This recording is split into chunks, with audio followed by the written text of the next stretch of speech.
దయచేసి మీ అందరికీ కూడా మరీ కోరుతున్నాం, గవర్నమెంట్ మీద చెడ్డ పేరు తీసుకొచ్చే పరిస్థితి మనం ముఖ్యంగా తెలుగుదేశం పార్టీ కార్యకర్తలు కానీ జనసేన వాళ్ళు కానీ ఎవరు కూడా మనం చేయకూడదు.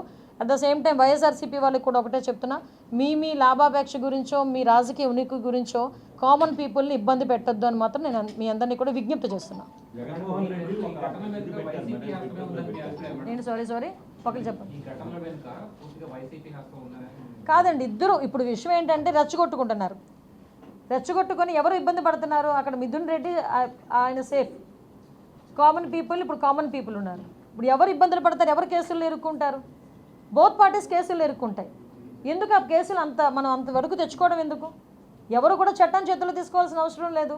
ఏదైనా ఇష్యూ ఉంది, పోలీస్ కంప్లైంట్ ఇవ్వండి, పోలీసులు చూసుకుంటారు. ఈరోజు ఇంతకుముందు పోలీసులు కాదు కదా, ఆల్రెడీ పోలీసులు కూడా మారుతున్నారు అందరూ కూడా. సో అది ఎప్పుడు కూడా చట్టాన్ని చేతిలోకి తీసుకోవద్దని చెప్తున్నారు.